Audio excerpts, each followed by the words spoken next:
Eu tô... Boa noite para todos, tudo bem? Boa noite. Boa noite, Jota. Sua câmera está invertida, viu? É isso que eu queria saber, se era na horizontal ou na vertical. Vertical. Ah, então tá bom. Vamos na vertical, então. Agora sim. Maravilha. Tudo bem? Agora tá ok. Vamos começar, Ótimo. né? Vamos começar. Obrigado pelo convite. Vou soltar a vinheta aqui.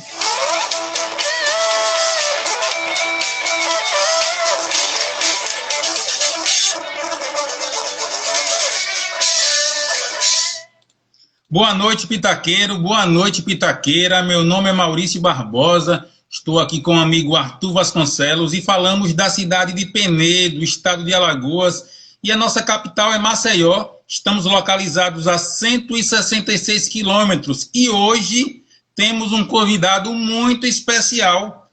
Ele que é de Americana, uma cidade do interior de São Paulo. Nasceu em 7 de dezembro de 1948. É jornalista e locutor esportivo da Sport TV, premier do Grupo Globo. Ele que é José Franciscângeles Júnior, mais conhecido como Jota Júnior. Jota, é uma satisfação recebê-lo aqui na live do Pitaco da Bola.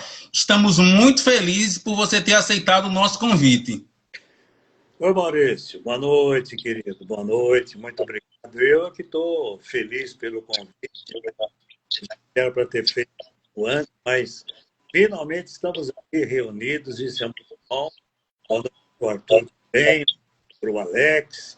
Penedo, que é uma das cidades do estado, né? Histórica Penedo. Então, fico muito feliz em poder conversar com vocês aí de Penedo e o planeta todo, né? Porque nós estamos aí circulando por aí. Muito obrigado. Boa noite a todos.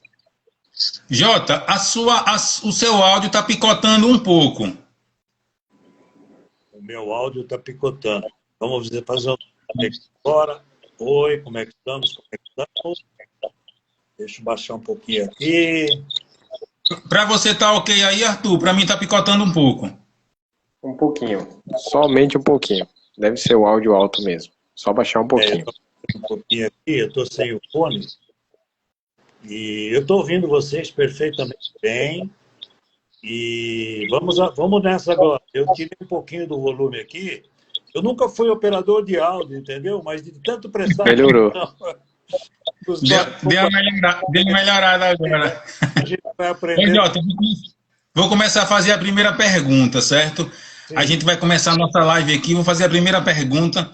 Você começou em Americana em 1969, ficou 2 meses como repórter, mas depois seguiu para a narração. Como foi o seu início? Conta aí pra gente. Pois eu bati uma bolinha com 2 grandes amigos, o Paulo Sérgio, saudoso, né, e o Clóvis Magalhães. Clóvis Magalhães, que está nativa ainda aqui, Americana, um cara espetacular. E eles trabalhavam na rádio, sabe, Maurício? E aí eu tinha, claro, uma atração muito grande pelo rádio, né? E eles sabiam disso. E me convidaram para ir visitar a rádio, para ir visitar a Rádio Clube de Americana. E eu fui, claro que eu fui visitar, fui conhecer, fiquei encantado, né? Não precisa nem falar, né? E logo depois, eles acabaram me convidando para participar da equipe. Então, eu comecei indo lá no programa das 18 horas, né?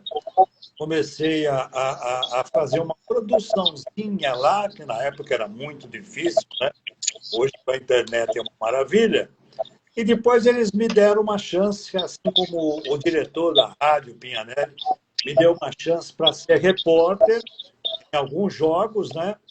E logo depois o narrador, que é exatamente o Clóvis Magalhães que eu falei, o Clóvis, narrador, ele saiu da rádio. E aí o diretor da rádio, o Geraldo, falou, olha, então agora é você o narrador. Não quero nem saber, vai lá e narra. E aí comecei a narrar, então, em 1969. É muito importante, é muito bom saber da sua história, porque incentiva outras pessoas e de verem, né, o seu exemplo de vida, como você se tornou esse grande narrador esportivo, esse grande locutor esportivo. Eu acredito que você teve muitas dificuldades, mas você é um exemplo de um excelente profissional e é muito bom saber de como foi essa sua trajetória. Arthur Vasconcelos, fique à vontade para perguntar ao nosso Jotinha. Boa noite, Jota. Boa noite a todos que estão aí na live. Aproveitando, né, para vocês seguirem nossa página Pitaco da Bola, esse trabalho seríssimo. Agradecer o Jota, né, o Grupo Globo, olha só, né? Agradecer de fato aí a sua presença aqui com a gente, porque nos engrandece bastante. Jota, vamos de pergunta, prazer enorme. Vamos aproveitar o gancho do rádio aí. Destaca pra gente aqui, pra galera que está nos ouvindo nesse momento, qual a importância do rádio na vida do Jota, para configurar esse grande profissional que você se tornou, né, desde o passado até esse momento. Muito obrigado, Arthur. Eu já estou vendo mensagens de amigos queridos, Dedé Gomes, o Elton Pimento, Fred Ismânia. Nossa Senhora, quanta gente amiga e que está aqui participando. Eu fico realmente muito feliz. O rádio foi o começo de tudo, né, Arthur? Porque, na época, a televisão não fazia praticamente nada, né? Não transmitia praticamente nada ou nada, né?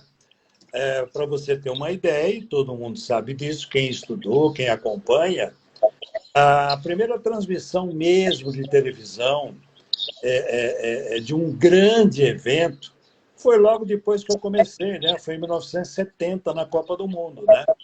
Mas até então, a televisão fazia o quê? Transmitia alguns jogos do Rio de Janeiro, do Maracanã. Eu me lembro de ter assistido uma decisão entre São Paulo e Corinthians no Pacaembu, que foi ao vivo também pela TV Tupi, né? Enfim, o rádio era o grande veículo comunicador do esporte, né? E como eu sempre gostei, como desde pequeno eu gostava muito de ficar pertinho do rádio, trocava de estação a toda hora para ver se eu achava uma narração de futebol, né? Que sempre foi o meu encanto, né? Então começou tudo ali. Começou no rádio, porque era o rádio, né, o veículo de comunicação para o esporte, que tinha uma abrangência muito grande. O Brasil inteiro acompanhava os campeonatos, as competições de futebol, através do rádio, né?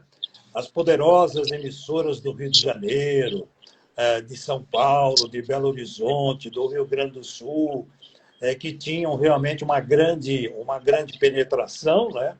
Então foi assim, cara. Eu comecei no rádio porque o rádio me encantou desde pequeno e era o veículo que a gente tinha, né? Se alguém quisesse trilhar por esse caminho, tinha que buscar o rádio. E foi o que eu fiz. Muito bem, Jotinha. Como é que o José Franciscângeli Júnior se tornou J. Júnior? Antes disso, temos uma mensagem aqui, o Gilson Salles está dizendo assim: J, melhor de todos os tempos. Realmente espetacular o J, viu? O Gilson é suspeito, porque é um grande amigo, né? Eu estou sempre me comunicando com ele, a gente está trocando mensagens. O Gilson é suspeito, mas agradeço, viu, Gilson? Você é um grande amigo e te admiro muito. Então a pergunta é: como José Franciscângeli Júnior se tornou J. Júnior? Então, o rádio, quando eu comecei, né, e já vinha de um bom tempo, o rádio, dificilmente você tinha no rádio, existia, mas era muito raro as pessoas utilizarem o nome próprio, sobrenome, nome e sobrenome no rádio, né? Tinha sempre uma coisa de... O José era J, o João era J, ou então algum nome artístico, assim, né? Para os cantores, para os apresentadores de rádio.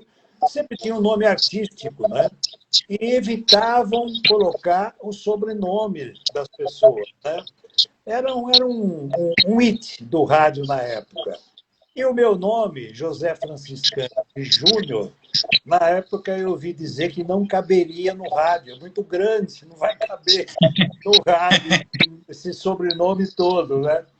E aí, o Clóvis Magalhães, a quem eu me referi agora há pouco, o Clóvis sugeriu, então, que eu usasse o J de José e o Júnior, né? Meu mesmo. Ele falou, olha, J. Júnior, que eu sei, tem um grande compositor de músicas carnavalescas. E isso era verdade. Era um militar reformado que fosse especializando em composições de músicas carnavalescas. E ele disse o seguinte também, tem um J. Júnior narrador lá em Goiânia, se a Minas, se a Goiânia, mas não tem problema. Vamos fazer J. Júnior que vai ficar bem. Então, foi um batismo do meu querido amigo Clóvis Magalhães em Americana. Muito legal. O João Novaes, viu, Jota? Tá mandando um abraço aqui para você. Tá dizendo que você é o único famoso que responde as perguntas dele. Então, interessante aqui a mensagem que mandou. O João também é muito querido. Estou sempre me comunicando com o João. Obrigado. Alex Barbosa, esse é meu irmão, viu, Jota? Meu irmão de sangue, Alex Barbosa. Fique à vontade para perguntar ao nosso Jotinha, Alex. Boa noite. Boa noite aí, pessoal. Boa noite, Alex. Boa noite, querido. J. Júnior, pessoal aí do Pitaco da Bola que está assistindo a gente, né? Hoje um dia muito especial aí pra gente, né? Eu não estou conseguindo ver a imagem do Jota agora, quando eu entrei. Não sei se foi o meu telefone aqui, mas eu... Alex, baixa um pouquinho o seu volume, Alex, por favor. Baixa um pouco o seu volume, está dando uma interferênciazinha. Você não está vendo a imagem, você não está perdendo nada, Alex. Fica tranquilo.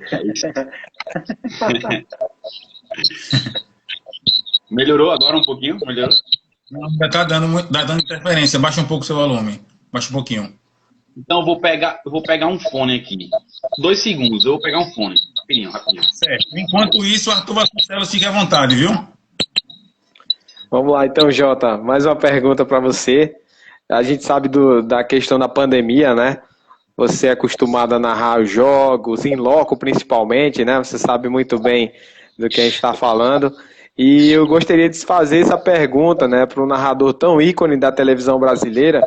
Como foi passar essa temporada aí longe do estádio, com toda essa questão que aconteceu aí, várias tragédias, evidentemente, mas como foi esse momento aí na carreira do Jota? Além da tortura natural, né, Arthur, da pandemia, né, com tudo que a gente viveu e continua vivendo, né? Felizmente agora o Brasil está com um grande índice de vacinação e a gente está com muita esperança até de combater, né, fortemente esse Ômicron que está por aí. Foi uma tortura muito grande, né? Porque para todas as atividades, é evidente. No meu caso, como você perguntou, também foi, porque eu estava nesse ritmo, como você colocou, há décadas, né? Há muito tempo. Tirava férias assim, 20 dias, às vezes 15 dias, aproveitava o final de ano, como nós estamos vivendo agora, com aquelas paralisações, né, de Natal e tal, mas se não era pauleira o ano todo, né? Então foi muito difícil, não só para mim, né? Foi muito difícil para os companheiros também, narradores, comentaristas, repórteres. Foi uma dificuldade muito grande, porque houve uma interpretação, né, muito dura, muito cruel, no nosso ritmo, né? Naquilo que a gente vinha fazendo de uma maneira mais natural. Então, realmente foi muito complicado. A gente precisou trabalhar muito a nossa cabeça, e todos que viveram a pandemia, que nós estamos ainda vivendo, precisamos trabalhar muito a nossa cabeça, né, para entender o que estava acontecendo, para entender a situação e ter paciência, resiliência, né, porque não tinha mais nada a fazer, né? A gente tinha que se cuidar, como todos nós procuramos nos cuidar bem, né? para evitar a Covid e esperar o tempo passar, esperar que os cientistas fizessem como fizeram e estão fazendo brilhantemente o seu papel, né? De, num período recorde, né, prepararem as vacinas e distribuírem para todos nós. Mas que foi difícil, foi, viu, Arthur? Agora sim, Alex Barbosa, boa noite. Agora sim, né? Antes de começar, vou perguntar se tá legal. Tá legal? Agora tá. Eita, tá legal. Boa noite, pessoal do Taco da Bola aí, meu amigo Arthur Vasconcelos, meu irmão Maurício Barbosa, né? O J. Júnior, o cara diferenciado, né? Antes de começar a pergunta, uma coisa que me marcou, né? E quando fala em J. Júnior, eu me lembro desse fato, né? Em jogos do Corinthians, na Arena do Corinthians, ficou muito marcado para mim as suas narrações, porque foi um período que o Corinthians estava numa fase muito, muito boa. E eu só me lembro de Rodriguinho, de Jô, de Renato Augusto, né? O cara já jogava demais lá. E J. Júnior estava ali narrando os gols do Corinthians e é um cara sensacional. Pelo pouquinho que eu já entrei aqui na live, eu já vi que o senhor é um cara espetacular. A minha primeira pergunta, já que é um assunto que está muito já evidente, né, a Copa do Brasil, eu queria saber, assim, a sua opinião, se o time do Atlético Mineiro, né, se foi uma surpresa ou, assim, você esperava no começo do ano que eles teriam pelo menos um título, né? Olha, Alex, a surpresa foi o placar, né? A surpresa foi o placar. Não seria nenhuma surpresa se o Atlético Paranaense derrotasse o Galo no Mineirão. Não seria nenhuma surpresa pelo potencial que tem o Furacão, né? Por tudo que já fez na temporada. Então, a surpresa não seria o Furacão ganhar do Galo, lá em Belo Horizonte, como não era surpresa e não foi a vitória do Galo. Agora, 4-0 é que, sabe, você fica, puxa vida, 4-0 num primeiro jogo de final, de decisão da Copa do Brasil, né? Algo que não acontecia há não sei quantos anos aí. Eu estava até lendo outro dia sobre isso, né? Num primeiro jogo que praticamente aniquila a segunda partida, né? Então, essa foi a surpresa. Não foi surpresa o que o Galo jogou, né? Porque o Galo vem exatamente jogando assim, vem jogando para fazer gols, como o Flamengo na temporada passada também, né? Jogava para frente, jogava na vertical, como a gente chama, né? Então não foi surpresa, não. Agora, 4-0 realmente me surpreendeu. Como deve ter surpreendido a muita gente, né? Claro que o torcedor do Galo exultou, e o torcedor do Furacão de cabeça baixa, porque jamais esperava uma goleada num primeiro jogo de decisão da Copa do Brasil. O pessoal mandando muita mensagem aqui. O Janderson Trajano dizendo que você é monstro, Jota. O Jairo de Itabaiana, Sergipe, disse que admira muito seu trabalho, lhe desejando muita saúde e perguntando aqui se você já tomou a dose de reforço. O Jairo lá de Itabaiana, Sergipe. Deixa eu mandar um abraço também aqui para o Ginaldo, lá de Sergipe, também, que é um grande amigo.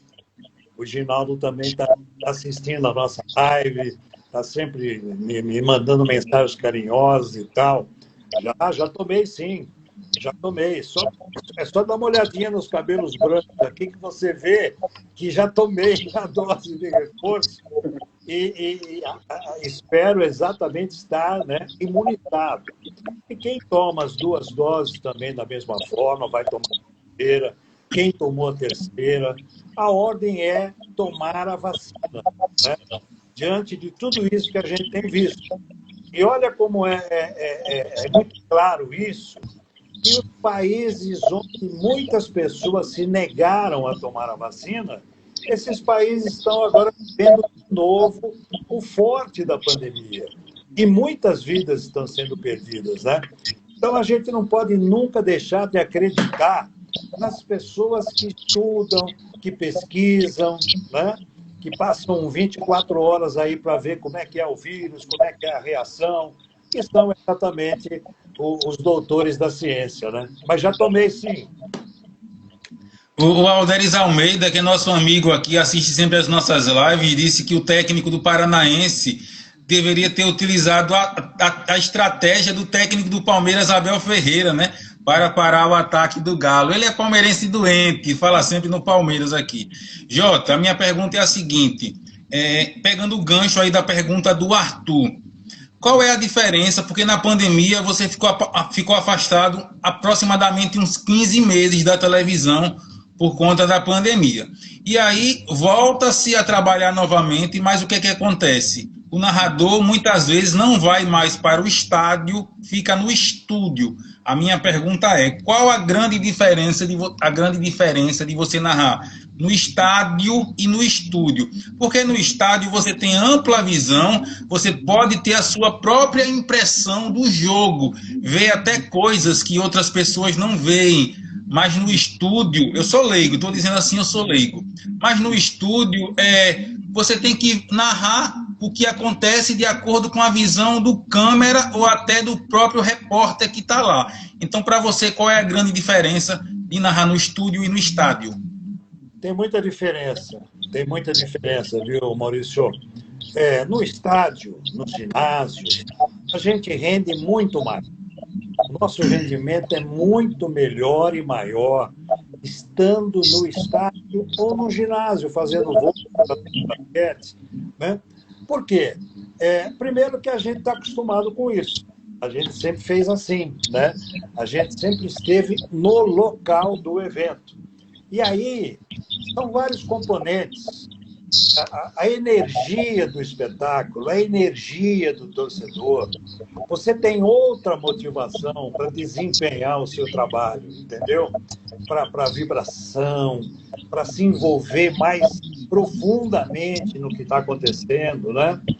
E o estúdio, apesar de toda a comodidade, apesar de ser muito gostoso por esse aspecto, ele deixa você meio engessado, né?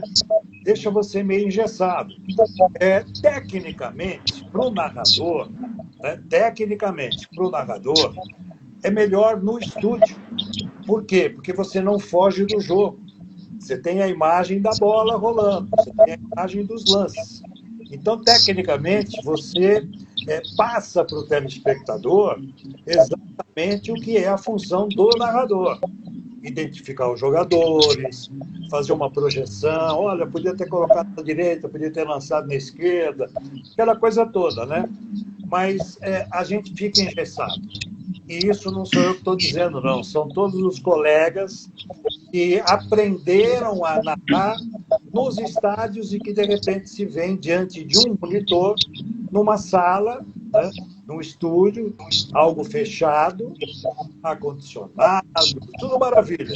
Mas, para render mesmo, a gente tem que estar lá. Mandar um abraço para Martim Ginaldo. Ele está fazendo campanha aqui para que você narre o segundo jogo da Copa do Brasil, viu, Jota? Mandar um abraço para minha sogra Márcia Garcia, meu sogro Jailton Garcia, sempre estão conosco aqui na live do Pitaco da Bola, e pedir para vocês que estão nos acompanhando que sigam aqui o nosso perfil. Sempre temos convidados especiais, a exemplo do grande J. Júnior. Arthur Vasconcelos, fique à vontade, meu amigo. Pois é, eu fico contando os dias, né, o Alex lembrou muito bem das narrações do Jota, do Corinthians, são épicas. Eu, particularmente, como torcedor, fico sempre aguardando, porque são diferenciados, com todo respeito a todos os outros, mas tem uma grande diferença do Jota narrando o Corinthians, sim. Eu sinto isso, a emoção é diferente, é muito diferente. Vou voltar um pouquinho o rádio, tá, Jota? Para perguntar a gente está começando aqui no rádio também, acho fantástico, sempre achei, sempre gostei. A gente tem participado do programa aqui todos os dias na rádio e para mim tem sido fantástico. E eu gostaria de perguntar assim, qual o principal momento, o momento mais marcante que o Jota teve aí na era do rádio? Foram muitos, viu, Arthur? Foram muitos, até porque a carreira é muito longa. Eu já estou na estrada há muitos quilômetros, né? Então, a gente viveu, nossa, tantas coisas no rádio. O começo do rádio, ele foi fascinante, né, para mim, Por quê? Porque era tudo novidade. Por quê? Porque a gente tinha 300 dificuldades para colocar a transmissão no ar, né? E tantos outros fatores aí que eu poderia colocar. Então, muitas histórias de viagens, de jogos que eu fui transmitir, ou pelo menos fiquei falando lá os 90 minutos, mas o áudio não chegou na emissora, entendeu? Aconteceu algumas vezes também na Rádio Clube de Americana. Então, são muitos momentos. E depois, então, trabalhando em Campinas, trabalhando em São Paulo, aí vem, então, um outro momento, que são os eventos top, que são aqueles eventos que, quando a gente era criança e tal, você falava, puxa vida, eu estou ouvindo um jogo da Copa do Mundo aqui, será que um dia eu vou poder transmitir um jogo de Copa? Será que eu vou ter essa oportunidade?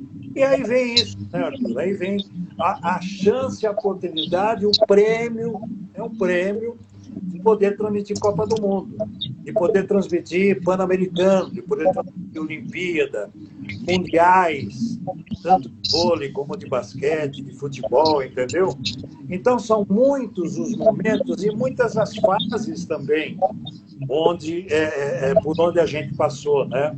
É difícil destacar um, é muito difícil.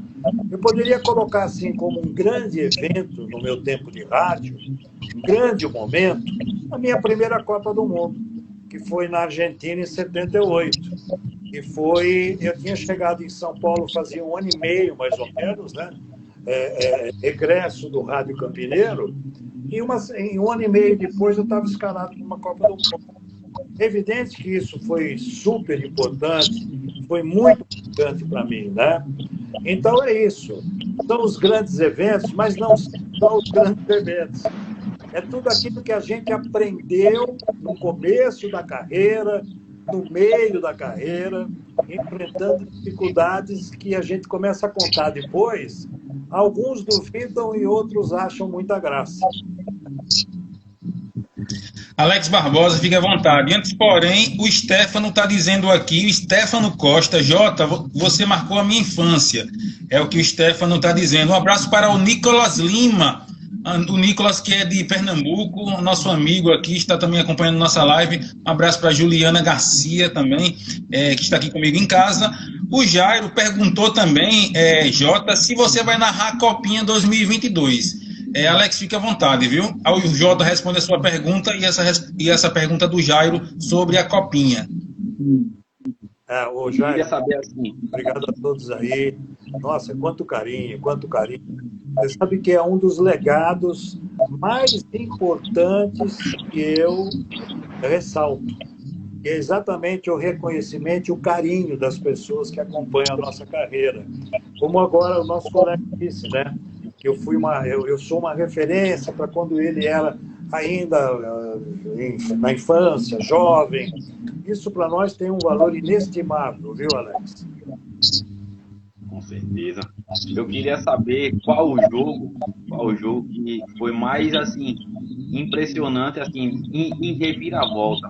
O senhor estava narrando e aconteceu um resultado que ninguém acreditava, assim, que foi mais impressionante nesses anos de carreira. Qual foi o que marcou, assim? O senhor falou assim, não acredito que isso está acontecendo aqui. Olha, antes eu não respondi sobre a Copinha, né? A Copa São Paulo que volta agora, né? Nós vamos transmitir, sim, a gente vai transmitir a Copa São Paulo, o Sport TV vai transmitir a Copinha, a Copa São Paulo. Eu tenho tanto carinho pela Copinha, porque quando eu estava na Rádio Gazeta em São Paulo, a primeira vez que eu transmiti uma Copa São Paulo, e tive até a chance de transmitir a final, Marília e Fluminense, foi em 1979. Então eu tenho um carinho muito grande pela Copinha, né? Agora, Alex, uma grande virada, assim, uma grande... acho que eu não sei se eu vou me lembrar agora, cara, mas eu me lembro de alguns clássicos que eu transmiti. Teve um Corinthians e São Paulo, teria sido, no Pacaembu, que foi 7-1. Você se lembra disso? foi 7-1, isso faz uns 10, 12 anos aproximadamente. Foi com o Carlitos Teves? Foi com o Carlitos Teves jogou? Foi esse? Então, foram jogos, são jogos, e você não espera isso, né? Você não espera, você pega um Corinthians e Palmeiras, um Corinthians e São Paulo, como aquele Brasil e Alemanha na Copa do Mundo, né? Então, são jogos que realmente você fala, puxa vida, mas você se belisca, né? Você fala, será que eu estou transmitindo isso aqui mesmo? Será que é verdade o que está acontecendo, né? Mas foram muitos. Eu não vou agora, claro, eu tenho até uma memória muito boa para isso, mas foram muitos jogos em que, de repente, a gente se surpreendeu com o placar, com os placares e com as viradas, né, que foram excepcionais. O Vinícius Andrade está dizendo aqui, J. Júnior, fera demais. Obrigado. Arthur Vasconcelos, fica à vontade aí para perguntar ao nosso Jotinha, Arthur. Vamos lá, vamos de mais uma pergunta. Jota, eu queria saber, e acho que a galera de casa também, na verdade são duas perguntas, mas tiro curto, é bem rápido. Primeiro eu gostaria de saber de você, qual o seu principal ídolo no esporte e qual o seu principal ídolo na televisão, sua referência na sua carreira. Olha, não dá para... Você vai me desculpar, mas não dá para destacar um. Não dá. Com tanto tempo de Fique à vontade. Estrada, não dá. E eu, se destacasse apenas um, eu estaria sendo injusto com muitos, né? Porque no futebol, no basquete, no vôlei, no atletismo, na Fórmula 1, no automobilismo, por exemplo, né? É muito difícil, cara, é muito difícil. O que nós temos de ídolos no Brasil, felizmente, é algo excepcional, né? Você pega no tênis, desde Maria Esther Bueno, né? Você pega no tênis, depois teve o nosso Meligeni também, que brilhou muito, o Guga, não precisa falar mais nada, o Guga, Gustavo Kirten, né? Você pega os grandes caras do vôlei, que eu passei a acompanhar, transmitindo, desde 1984, naquela Olimpíada de Los Angeles, né? Ali eu passei a conhecer de perto o que era o voleibol. E aqueles caras todos, né? Montanari, Xandó, meu Deus do céu, quanta gente boa, quantos craques nós tivemos. Então fica muito difícil. No futebol, então, a gente começa pelo Pelé, tem Roberto Rivelino, nossa, tem o Gerson, tem Didi, olha, Didi, um dos maiores jogadores que eu vi atuar, Ademir da Guia, nossa, você vê, eu estou falando alguns nomes, e certamente quem está acompanhando aqui vai falar, pô, ele não falou do fulano e tal. Aí vem a falha da memória e aí vem o tempo que nós temos também, né? Que não dá tempo de falar todo mundo. Se vocês tivessem me avisado algumas horas antes, eu ia fazer uma listona aqui. Eu ia ficar 15 minutos falando dos grandes ídolos do esporte. Jotinha, você é uma referência para todos os locutores esportivos. Você tem uma voz marcante, né? Tem um trabalho espetacular, assim. Tem muita gente que lhe admira e a gente percebe aqui pela live e também pelos seus colegas de trabalho, o que eles falam sobre você. Então, você é referência como profissional e como pessoa. Não apenas como profissional, mas também como pessoa. Eu devo ressaltar isso aqui. As pessoas falam que você é uma pessoa do bem, uma pessoa bem tranquila, bem paciente. Então, você é 10. Eu pergunto agora o seguinte, você é referência para muita gente. Mas quem é que você admira assim como locutor? Que você vai ver um jogo e diz assim, poxa, eu gosto do trabalho desse profissional, desse locutor, gosto de ouvi-lo, gosto de vê-lo narrando o jogo. Quem é? Se tiver mais de uma pessoa, você pode dizer. E o Davi Brandão, que está vendo a nossa live, perguntou o seguinte, os 3 locutores do rádio que você também tem admiração. Eu começo pelo rádio, porque foi o rádio, como eu contei antes, que primeiro me fascinou, né? Foi o rádio que primeiro me encantou. Então, narradores de rádio, por exemplo, desde quando lá eu comecei a ouvir rádio, eu citaria Pedro Luiz, Darcy Reis. Eu estou citando aqui locutores de São Paulo, evidentemente, né? Porque eu nasci no interior paulista. Mas pelo Brasil, quantos e quantos grandes locutores nós temos, como temos também aí em Alagoas. Então, o Darcy Reis, o Pedro Luiz, o Haroldo Fernandes, né? Claro, todos eles, alguns já até falecidos. O Haroldo não, o Haroldo continua firme e forte. E depois veio a era do Fiore Gilhote, depois veio a era do Enio Rodrigues, aí veio Osmar Santos, né? Quer dizer, a gente tem que... Eu tiro o chapéu para todos esses e muitos outros narradores, entendeu? Que foram realmente extraordinários. Flávio Araújo, que está hoje vivendo em Poços de Caldas, aquela linda Poços de Caldas, também um locutor fantástico, maravilhoso, técnico, culto, entende? Passando para a televisão, lá atrás, eu era muito fã do Raul Tabajara. O Raul Tabajara foi um narrador da TV Record de São Paulo. E o Raul Tabajara foi inspiração para muitos narradores, sabe? Depois tivemos Geraldo José de Almeida, que brilhou também no rádio. Pai do Luiz Alfredo, que trabalhou na Globo durante muito tempo, né? O Geraldo José de Almeida, que também brilhou na televisão.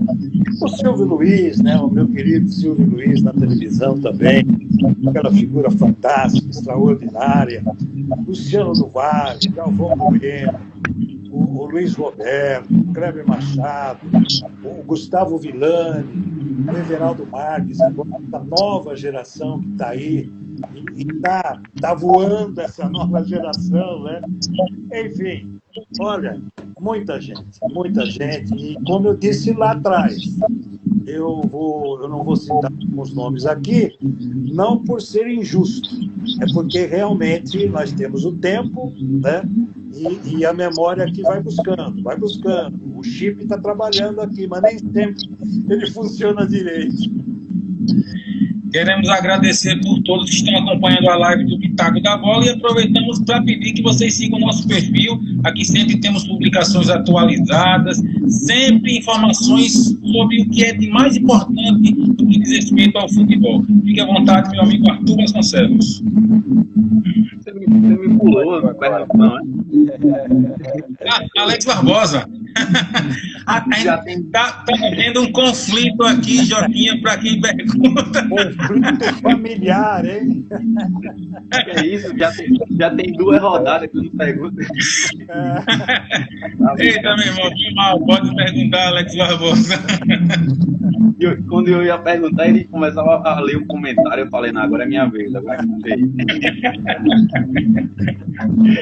eu queria saber as principais mudanças, né, na opinião do senhor, do futebol e da arbitragem. Quando o senhor começou, né, a narrar no início da carreira para hoje, o que mais mudou assim, no futebol, né, tecnicamente, taticamente, e na arbitragem, o senhor identifica assim, como isso aqui, no tempo que eu comecei, era diferente, né? Hoje já é assim. Mudou muito em tudo, né, Alex? Muito em tudo. O mundo muda, né? As coisas mudam. Tanta gente com mais nostalgia, de repente levantar a bandeira de que não, lá em 1970 que a arbitragem era boa, em 1970 que os jogadores eram bons. Cada um na sua época, cada um no seu tempo. Nós temos que ressaltar sempre o que criaram na época deles, né? Por isso que às vezes eu fico meio assim quando alguém elege num determinado clube o maior ídolo desse clube e tal, e ele está jogando agora. E o futebol desse clube não começou agora, né? Quantos clubes centenários nós temos e quantos jogadores, craques, escreveram a história desses clubes, né? Então eu fico sempre muito com o pé atrás quando me pedem para eleger o maior ídolo do clube e tal. Difícil. 50-50. Claro que eu posso dizer, não, eu acho que foi fulano. Ok, democrático. Mas será que eu estarei sendo justo, né? Porque meus pais, meus avós viram outras gerações que brilharam também. Não é verdade? Mas em relação à sua pergunta, tudo mudou porque tudo muda. Tudo muda. Na vida, tudo muda e a gente sempre espera que mude para melhor, né? Não vou dizer que muita coisa mudou para melhor, não vou dizer isso, porque a gente tem muitas decepções ainda, né? Em relação ao futebol em si, né? Aqui estamos falando do Brasil, e em relação à arbitragem também, né? Aí o VAR, eu acho que o VAR é muito importante, assim como em outras modalidades também, a tecnologia ajuda muito. Ela busca muito e atinge a justiça do placar, né? Corrigindo falhas humanas. O juiz erra, o juiz é humano. Assim como o centroavante perde gol, o juiz também erra, ele é humano, né? Então, as coisas vão mudando. O que precisa é aprimorar. No caso do VAR, está precisando de um aprimoramento, a atuação dele. Eu acho que o VAR, você não perguntou sobre o VAR, mas eu estou falando das mudanças. O VAR não pode ser protagonista, né? Protagonista, primeiro, são os jogadores. Depois, a arbitragem. O cara está ali com o apito, correndo com o apito na boca. Não é verdade? As táticas mudaram, a preparação física mudou muito, né? Houve aprimoramento. Enfim, as mudanças a gente tem que entendê-las e aceitá-las. E aí, você pode criticar. Você pode achar que não está legal. Não, eu gostava mais quando era assim. Eu não acho que assim está legal, que assim está bom. Isso é tudo muito natural e é muito democrático. Mas eu entendo perfeitamente as mudanças que ocorreram no futebol, que vêm ocorrendo da mesma forma como na arbitragem. Agora sim, Arthur Vasconcelos, siga a vontade. Aproveitando, Jota, o gancho dessas mudanças, né, que você acaba de falar, com referência principalmente à arbitragem, queria que você comentasse também um pouquinho aí sobre essas mudanças que a gente está tendo. Se você acha muito interessante digamos assim, essas bagagens que a gente está tendo, né? São treinadores, por exemplo, treinadores estrangeiros, por exemplo, na nossa seleção feminina tem a Pia, esse tipo de integração, esse tipo de, enfim, de mudança, ela gera impactos positivos no nosso futebol. Você analisa desse ponto de vista também? Sim, eu entendo perfeitamente cabível, viável, né? Você vê, por exemplo, agora com essa de 3 anos para cá, 4 anos para cá, essa leva de treinadores estrangeiros que vem vindo para cá, né? Trabalhando nas equipes. A gente não vai chegar e dizer assim, são todos brilhantes, maravilhosos, espetaculares. Não, porque todo mundo tem suas limitações. Mas você pode perfeitamente fazer o comparativo, né? O que o cara lá de Portugal trouxe e aqui nós não temos da visão dos nossos treinadores. Dá para aproveitar?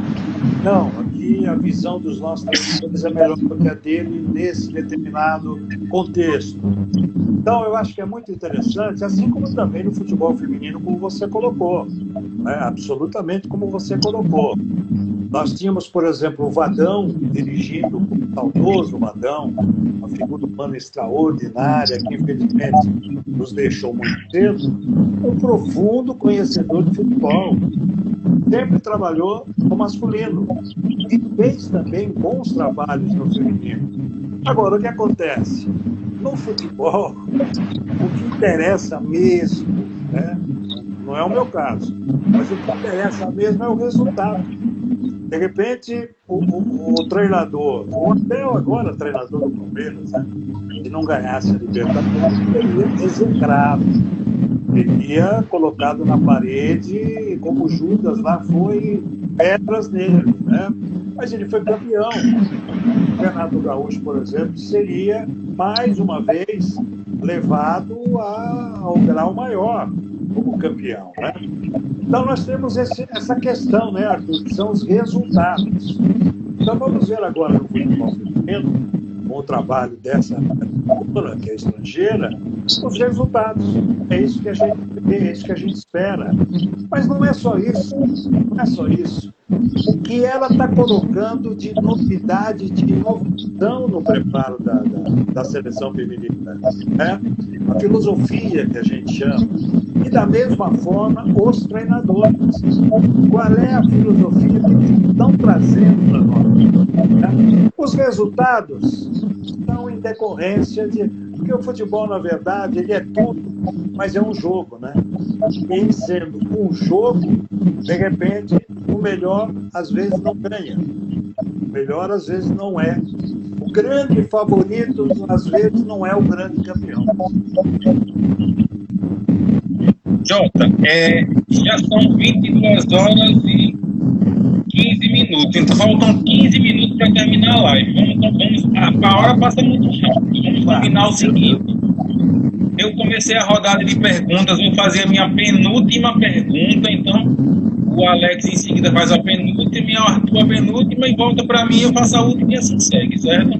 Tá bom. Então a hora passa muito rápido e a gente tem que, né, fazer com que o tempo seja feito de uma forma melhor para a gente concluir a live aqui de uma forma satisfatória. Jota, qual foi a importância do Luciano do Vale, do grande Luciano do Vale na sua vida, e como foi trabalhar com o Pelé na Copa de 86? Ele estava como comentarista. Qual a importância dele, do Luciano, e qual foi a importância de trabalhar com o Pelé na Copa de 86? Deixa eu mandar um alô para o Henrique de Tocantins aqui. O Henrique já mandou várias mensagens aqui. Muito obrigado, viu, Henrique? Você de Tocantins. Muito obrigado, amigo. Bom, Luciano do Vale, como locutor, como narrador, tanto no rádio quanto na televisão, nada a dizer, nada a acrescentar, né? Só elogio, só reconhecimento positivo. Luciano foi um monstro da comunicação, né? No rádio, que eu ouvi, e também depois na televisão, por tudo que ele fez na TV Globo, na Bandeirantes. E aí vem o lado do Luciano do Vale, empreendedor, né? Foi um dos maiores empreendedores que nós tivemos aqui. Um locutor esportivo empreendedor como Luciano do Vale, difícil aparecer outro. Pelé. Pelé, em 86, como você colocou, na Copa do México. Luciano convidou o Pelé para trabalhar com a gente, né, na equipe. Eu fiz 2 jogos com o Pelé lá no México em 85, né? Mas é difícil o Pelé trabalhar, né, nos estádios. Ele não tem sossego. Até chegar do estacionamento, até chegar na posição de transmissão, leva 1h30. Foto, abraço, beijo, uma série de coisas, entendeu? E olha que não tinha celular na época, era máquina fotográfica mesmo, né? Então, o Pelé, os 2 jogos que eu fiz com ele em Guadalajara, ele não conseguia trabalhar, prestar atenção no jogo. Porque a todo instante tinha alguém cutucando ele aqui para ele tirar uma foto, para ele, sabe? Agora, o Pelé é fantástico, né? O Pelé, como para mim, o relacionamento que eu tive, tudo, é um ser humano extraordinário. Alex Barbosa. Eu queria fazer uma pergunta que eu faço para quase todo mundo, né, que faz live. E é a seguinte: o futebol é do tempo que tem jogadores extremamente técnicos, né? O futebol do Brasil é diferenciado, né? Campeão de várias Copas. Para o senhor, o que é que mais vale? O que é que mais deveria ser mais trabalhado? A técnica ou a tática? Levando em conta a nossa situação atual da seleção brasileira, né? Tem uma em relação a ele, era a referência no mundo. E eu pude ver que os outros clubes, né, na Europa, eles estão muito táticos, mas o Brasil sempre foi muito técnico. o Brasil ganhava, né? Aí o Brasil começou a ir muito na ideia do europeu. E se é coincidente ou não, mas parou de se fazer jogador como fazia antes, né? Como o Ronaldinho, Gaúcho, né? Ronaldo Fenômeno. Então, assim, para o senhor, o que é que os clubes brasileiros deveriam mais dizer assim, isso aqui a gente vai trabalhar, a nossa ideia é a tática, ficar na ideia do europeu mesmo, ou ir na técnica? Olha, o jogador de talento, o jogador que a gente chama de habilidoso, o jogador que tem habilidade com a bola, sabe o que faz com a bola, o marcador realmente não consegue segurá-lo, né? Eu acho que é muito difícil você fazer com que esse jogador, né, se alinhe a um desenho tático do time. Eu acho muito difícil. Não é que ele seja irreverente, não é que ele seja desobediente, não é nada disso. Mas a característica dele é outra. Ele não é jogador de marcação, de voltar, de compor. Ele até faz, porque o treinador fica gritando ali do lado, ele faz, mas não é a dele. Então, esses jogadores deveriam ter mais liberdade, né? Poderem trabalhar com aquilo que eles têm de dom, né? De talento mesmo, né? E você vê que talento nunca faltou aqui no futebol brasileiro, que a todo instante o futebol europeu vem buscar aqui jogador. Faz um levantamento aí, veja por ano quantos garotos vão atuar na Europa. Alguns vingam, outros não vingam, mas eles chamam a atenção. Então o Brasil produz a cada minuto um talento, né? Agora, o problema todo é fazer com que eles sejam cumpridores táticos como o jogador europeu. O jogador europeu, ele cumpre à risca, né, o que o treinador desenha. E o brasileiro, quando vai para lá, muitas vezes tem dificuldade para isso, porque não é a dele. Não adianta, você vai violentar aquele jogador que tem outra característica, né? Vamos lá, mais uma pergunta. Vamos para a Série B rapidinho, né, Jota? Queria perguntar que... Estou te ouvindo um pouco baixo, viu, Arthur? Tá, e agora sim. Vai melhorar. A pergunta é a seguinte: o Jota espera da Série B do ano que vem? É uma Série B que promete a série da Série B, né? Muitos clubes que já foram campeões brasileiros e aí estão na série de exportação do campeonato. Estou com um probleminha para entender a pergunta do Arthur. Tá meio picotado o áudio do Arthur mesmo. A gente tem esse probleminha na live sempre, né? Um pouquinho, mas vamos lá. Você espera da Série B do ano de 2022? Quando é proibido... Sobre a Série B do ano 2022, o que você espera, Jota? É uma Série B bem acirrada, né? Ah, desculpa, sim. A Série B do ano que vem, né? No ano, quando terminou a temporada 2020, que na verdade foi esse ano, a gente fazia também essa pergunta, Arthur. Como é que vai ser a Série B com a presença do Cruzeiro, com a presença do Vasco, aquela coisa Botafogo, né? E da mesma forma a gente faz essa pergunta agora, né? Porque agora temos o Grêmio também, temos o Sport também nessa parada, né? Temos o Bahia também nessa Série B. Eu acho que só enriquece a divisão, né? Porque a gente tem uma mania aqui no Brasil de a Série B, né? Tipo, rebaixou para a Série B. Meu amigo, isso é do jogo, isso é do regulamento. O time que não conseguir ficar num posicionamento que não seja entre os 4 últimos, ele vai cair. Como aconteceu agora com o Grêmio, com o Bahia, com o Sport, com a Chapecoense. É do jogo isso, entendeu? Então eu vejo que torcedores, por exemplo, do Bahia, do Grêmio, da Chapecoense, do Sport, é evidente que eles não gostaram do rebaixamento. É claro que não, né? Não vamos ser hipócritas. Mas da mesma forma eles continuam apoiando e amando seus clubes de coração, né? E vão torcer como torceu agora o cara do Botafogo, para que o Botafogo primeiro subisse, voltasse e depois fosse campeão. Então, o Botafogo foi campeão. Então, o verdadeiro torcedor, aquele né, da gema, esse não deixa de amar o seu clube nunca.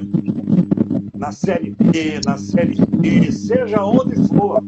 Então, eu vejo uma Série B, mais uma vez, muito enriquecida também com a presença desses 4 que caíram agora.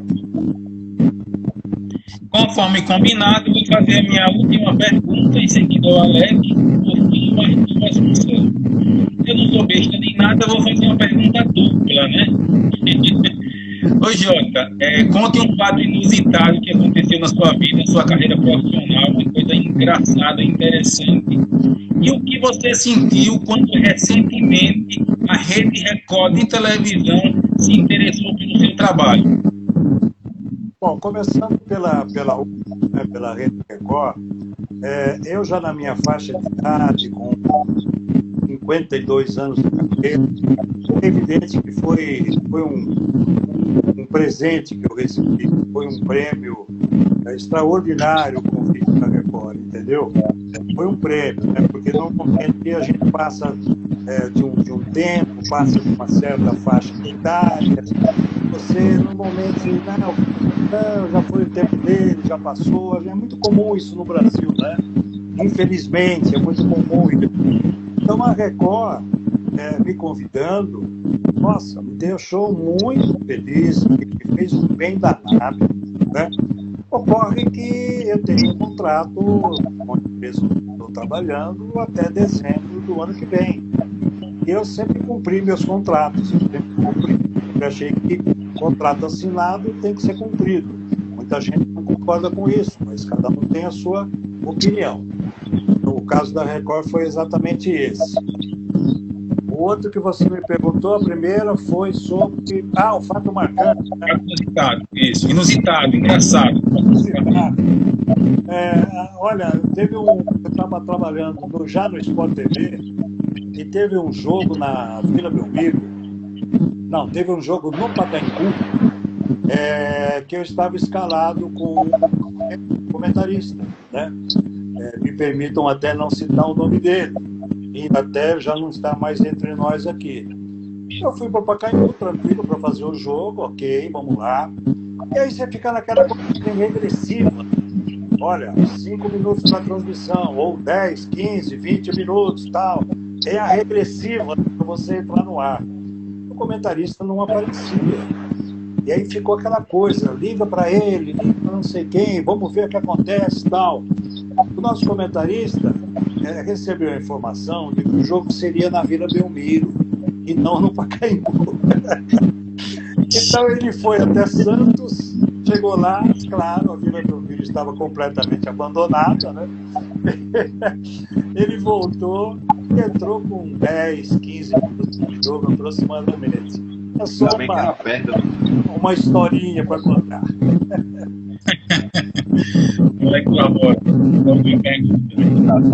Engraçado. A imagem do Jota para você está travada ou é só para mim? Tipo, para mim tá ok.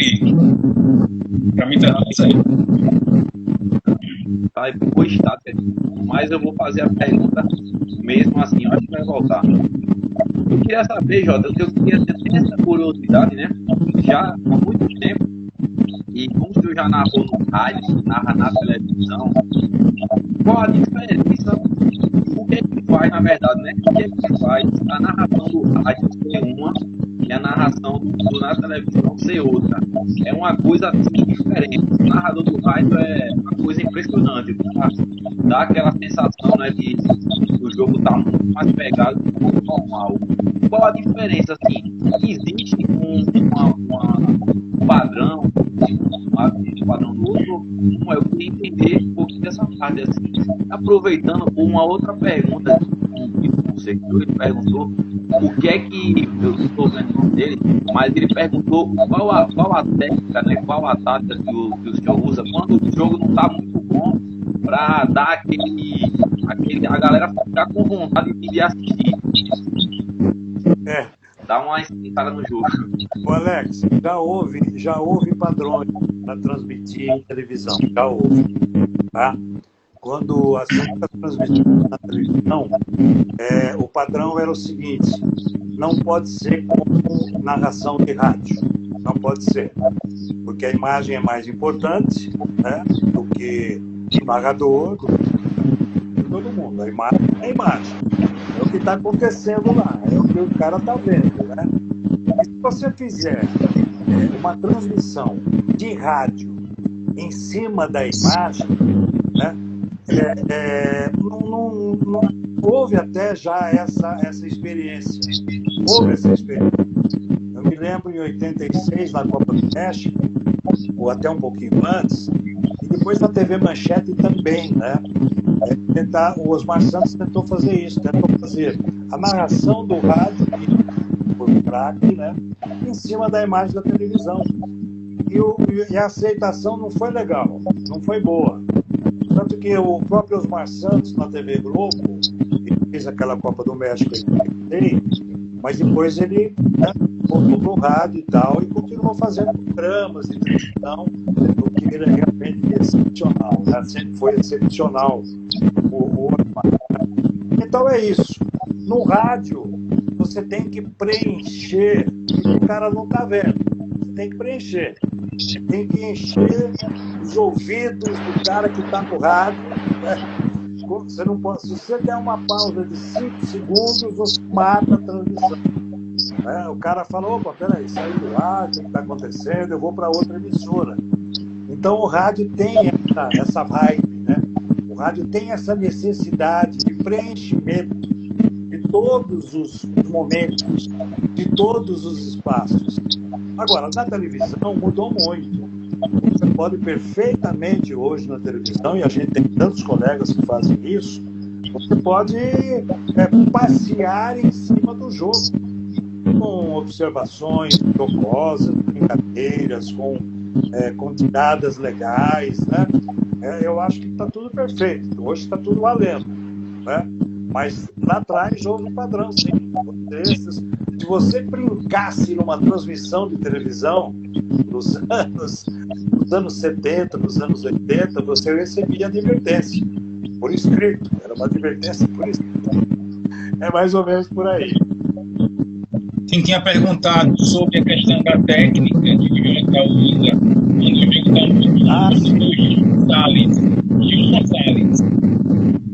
Então, quando o jogo não está legal, e claro, o telespectador está vendo, você não vai enganar ninguém, né?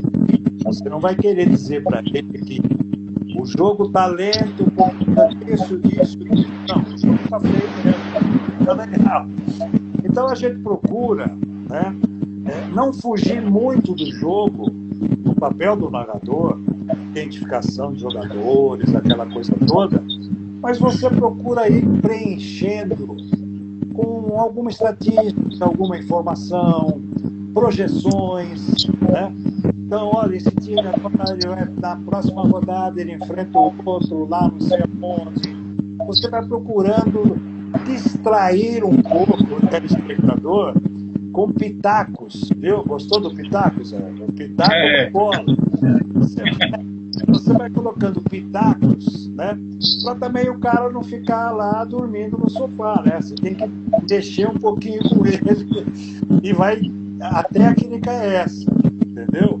Agora, não dá para você enganar o espectador para dizer, nossa, o jogo está espetacular, fantástico, quando na verdade não está, né? Arthur Vasconcelos, sua última pergunta. Vamos lá para a última pergunta, né? Minha pergunta é sobre a sua expectativa, Jota, sobre a Copa do Mundo de 2022. A sua expectativa para essa grande Copa que vem aí? Copa do Mundo de 2000. Vamos. E com detalhe, esse ano que vem, Copa do Mundo no período do ano, né? Numa outra época, né? Vai começar em novembro a Copa do Mundo de 2022, né? E a expectativa é sempre boa, né, Arthur? A expectativa para uma Copa do Mundo é sempre espetacular. Embora agora, 2022, veja bem, a Copa do Mundo vai começar 3 semanas depois das eleições. Olha que interessante. Nós teremos as eleições, né, em outubro, tá? Primeiro turno, se houver segundo turno, e depois de 3 semanas começa a Copa do Mundo. Então, a minha dúvida é sobre como é que vamos promover diretamente uma Copa do Mundo com debates presidenciáveis, com a propaganda política, com tudo que vai acontecer, né? É isso que está me chamando a atenção, porque com bola rolando não há problema nenhum. Copa do Mundo é Copa do Mundo, o Brasil já está lá, né? Isso. Agora, o que vai acontecer é nós não teremos, nós comunicadores, não teremos muito tempo, muito espaço para falar da Copa do Mundo, né? Porque o assunto vai estar direcionado, mas muito direcionado para as eleições do ano. Júnior, a nossa live está chegando ao fim. Antes, porém, vamos combinar algo aqui, certo? O senhor vai fazer as suas considerações finais e aí o senhor vai pensando. Eu não vou perder a oportunidade, nós não vamos, de ter nosso nome sendo narrado numa voz tão marcante quanto a sua. Então o senhor vai narrar um gol aí, o senhor vai fazer as suas considerações finais primeiramente, aí em seguida o Alex faz as considerações finais, o Arthur e eu. E por fim, o senhor narra um gol com o gol do time Pitaco da Bola, e aí nesse gol terão que participar do lance o Arthur, o Alex e eu, certo? Então o senhor faz as considerações finais e tem um tempinho para pensar no gol, enquanto o Alex, o Arthur e eu fazemos as nossas considerações finais, tá bom? O senhor faz agora as suas considerações. Ok. Vai perguntar as posições, né? A gente vai ver se quem vai fazer o gol. Né? Já me deixei nervoso aqui com esse desafio aqui. Olha, pessoal, primeiro, parabéns pelo trabalho de vocês, parabéns. A gente viu a participação, né, massiva, né, e o resultado do trabalho que eles estão fazendo, né? Então, parabéns, vocês continuem crescendo cada vez mais, né? Tem muita coisa boa, e que precisa crescer. Ah, não, já estamos aqui, estamos tranquilos, porque está tudo. Não existe isso. Por melhor que esteja, sempre tem algo a melhorar, né? Tudo na vida. Então, que vocês continuem com esse dinamismo, com essa vontade de fazer, com esse empenho, né? Vocês continuem, porque a comunicação é isso. Comunicação, e no esporte, principalmente, é exatamente essa. Então, eu só tenho que agradecer, viu, por essa oportunidade e aproveitar também para desejar a todos que estão acompanhando, a vocês da equipe, né, um Natal muito gostoso, um Natal muito tranquilo, muito sereno, e uma virada de ano também, sempre com muita esperança. A esperança não pode morrer e ela não morre. Então a gente tem que ter sempre muita esperança. Alex Barbosa, suas considerações finais.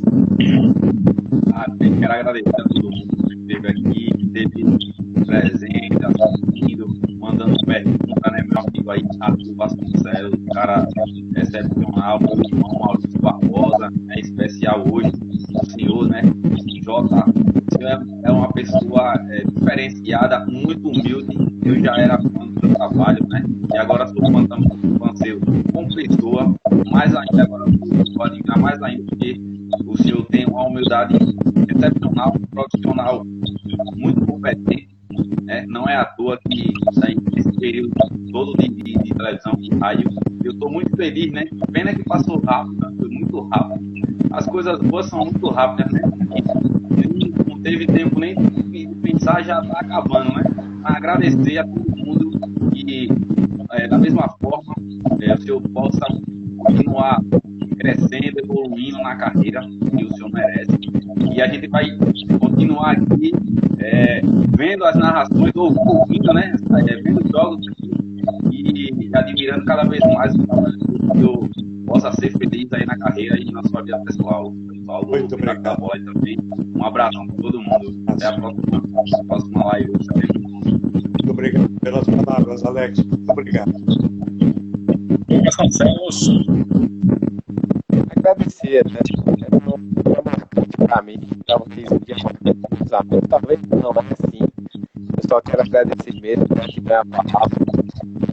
Você continue fazendo, trazendo emoção para os lares brasileiros, que às vezes as coisas estão tão difíceis que a gente tem tantos fãs, um carinho tão enorme, que a gente não sabe a proporção que leva na vida dessas pessoas. Então, que você continue sendo iluminado e fazendo tão belíssimo esse trabalho há anos e décadas. Daqui, de longe, a Lagoa agradece a sua presença por aqui e continua brilhando aí, meu amigo. Muito obrigado por me conceder essa oportunidade gigantesca que é falar com esse monstro da televisão. Abraço a todo mundo e boa noite. Muita saúde e paz para nós. Para todos nós, Arthur, é isso que realmente vale. Muito obrigado, companheiro. Muito obrigado mesmo. J. Júnior, Jotinha, quero ratificar as nossas felicitações pelo seu aniversário, que foi agora no dia 7 de dezembro. Que Deus continue derramando muitas bênçãos sobre a vida do senhor. O senhor, além de ter um profissional exemplar, espetacular, como foi falado aqui, que nós estamos dizendo aqui não é da boca para fora, é o que realmente nós pensamos, é o que realmente nós entendemos. É o que as pessoas dizem. Então, o senhor, como profissional espetacular, e demonstrou como pessoa que também é da mesma forma. Uma pessoa de alto nível, muito inteligente, né? Muito educado, desde o primeiro momento que falou com o senhor, foi muito gentil, muito educado. Então, que Deus continue abençoando cada vez mais a sua vida, a sua família, que essa data se repita muitas e muitas vezes, sempre com muita alegria e com muita felicidade. Graças a Deus eu tenho a satisfação de dizer que um dia eu pude falar com o J. Júnior, que narrou tantos jogos memoráveis e tantas narrações maravilhosas, que está aqui conosco no Pitaco da Bola. Nós estamos em Penedo, Alagoas, falando com o grande J. Júnior. Obrigado, Jotinha, por essa oportunidade, e agora fique à vontade para fazer aquela grande narração do Pitaco da Bola. Obrigado, muito obrigado. Bom, vamos lá então. 49 minutos do segundo tempo, já estamos nos acréscimos. E o Pitaco da Bola, se não fizer agora, adeus título, não será o campeão lá em Penedo não, hein? O lance perigoso, a falta foi muito bem marcada, uma falta sofrida pelo Alex, que é um bom driblador, um jogador muito técnico. O Arthur fez um lançamento fantástico, a jogada foi toda ela perfeita. E agora é hora de decidir. E para decidir, o espetacular batedor de faltas, que é o Maurício. Maurício, capricha nessa para o Pitaco da Bola ser o campeão, hein? O árbitro vai autorizar. Atenção, 49 do segundo tempo. Ele apita, autoriza. Maurício vai para a bola. Gol!